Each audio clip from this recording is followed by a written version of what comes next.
What's up everyone? Alex here. Before I begin, I just want to thank all of you who have been patient over the past few weeks and have stayed subscribed to the channel.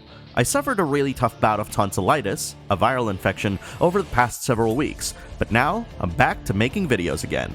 For my first video back, I thought I'd talk about something that seems to be a very real problem: Yakuza fatigue. A phrase that describes a certain section of the fanbase feeling burnt out by all of the game releases from Ryuga Gotoku Studio over the course of the past 3 years. To my knowledge, the frequency of these releases won't be slowing anytime soon. I say seems because I'm surrounded by Yakuza fans 24/7 on our community's Discord, who love talking about and playing catch-up with RGG Studios games, even going back to play the critically panned Yakuza Dead Souls game. But when I venture away from our community, into social media, to Reddit, or even some forums talking about the games RGG Studios makes, different opinions materialize. In fact, if you've only read the reviews, it certainly feels that there's a sense of fatigue stemming from playing RGG Studios games. Keep in mind that I'm not here to crucify what RGG Studios is doing, but to offer a discussion, and perhaps make you think outside of your comfort zone and offer your insight in the comments and share your experience with the series at large. One of the biggest things leading up to Yakuza fatigue has been the constant releases from the studio. On January 2017, Yakuza 0 was released. This is the first Yakuza release since Yakuza 5's digital-only release on December 2015, originally released in Japan 3 years prior in 2012. And longtime fans dreamt of the idea that maybe Yakuza isn't as dead to Sega as they thought. For years, Yakuza seemingly felt like a side project, with no real marketing resources spent on changing the notion that it's GTA, but in Japan. And while that thought hadn't changed, it didn't matter. Yakuza 0 became the perfect way to introduce newcomers to the series, depicting both Kiryu and Majima in an era where money talks, and showed them at the height of their youth. But that wasn't the only Yakuza game we got that year. On August 2017, we also got Yakuza Kiwami, a remake of the original PS2 game that played much closer to Yakuza 0.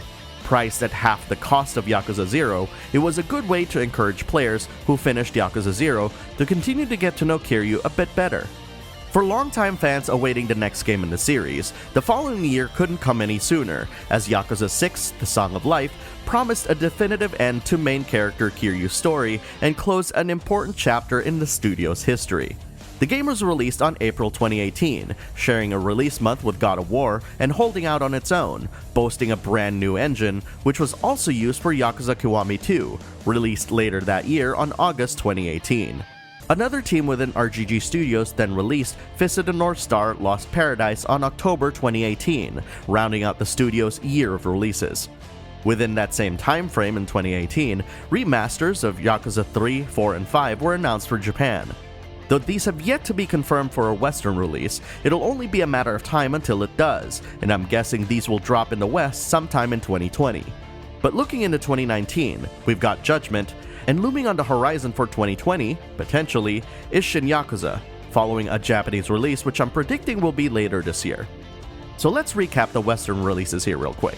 2017 saw 2 games from RGG Studios, 2018 saw 3, and 1 in 2019, and 1 or potentially 4 in 2020 alongside Shin Yakuza, if my predictions for the remasters come to fruition. Looking back at this release schedule, I can kinda see how people might feel burnt out of RGG Studios games even if they just started. I liken the feeling of swimming in a body of water that you really like going to. You want to spend as much time swimming, wading in the water, but when the water level keeps rising and rising, at some point you're gonna get tired and you'll want to get out. For me and my community who love RGG Studios, we welcome all of their new games. As mentioned earlier, we all thought that the Yakuza series would never be allowed to finish its story in the West. But even as RGG Studios bide their time and slowly announce one game after another, even some members of our community are feeling the fatigue. And that's even acknowledging our desire to see Japanese exclusives Ishin and Kenzan ported to the West. Perhaps this split in opinion explains the difference in reaction Judgment had with its critical reception and reviews. I generally don't read reviews as to not affect my own opinion, but after I released my video review of Judgment, I decided to take stock and see what the general consensus was. I was surprised how many read that they were just tired of the same old city, same old combat, and some old tropes. And I get it. With the marketing touting its all-new gameplay, Judgment really had a very similar gameplay loop as the Yakuza games, with some bells and whistles that had mixed reception. Otherwise, the reviews paint a positive portrait. The game features fantastic characters and story, fun side quests, and minigames. With how often we're treated with RGG Studios releases, I actually started thinking that maybe a year break between releases would benefit the studio. This, of course, made me think of Assassin's Creed. Now, I know a lot of us have mixed receptions about the series as a whole, but at some point after releasing Syndicate, Ubisoft recognized that the annualization of the series was no longer working in their favor. Up to that point, we'd been conditioned to expect at least one Assassin's Creed game a year. But by Syndicate's release, the fanbase was burnt out from the gameplay. Ubisoft took a year off and came back with Origins, a game that was less of the traditional gameplay of the series and played more like an action RPG like The Witcher 3. The bet paid off, and they took another break for about a year and released Odyssey, which was lauded with critical praise. I'm telling this story because there's one thing that ties both series together: game annualization. It's true that we often joke about how every time a new year hits, it means that we'll be getting another Call of Duty, but thinking about how many RGG Studio games we've gotten, I can't help but think that the same thing is happening. Think about it. While Assassin's Creed, for the most part, releases one game a year, we've at least seen 2 games yearly from the studio for the past 3 years. And that's if we actually don't get the remasters this year, in which case we would see 4 Yakuza games in 2019. Barring the remasters, that's 6 games from the studio total for the past 3 years. From a personal standpoint, I don't think these releases are necessarily a problem for me. Keep them coming is what I say. But I also can't help but think what RGG Studios could make if they applied their game design ethos to a game that was still a year off. There's a saying in the video game industry that delays are often seen as a negative thing by most gamers, citing problems during development, and sometimes it's true. But the opposite is also true. It's a huge plus, given that it allows developers additional time to optimize and hone their designs.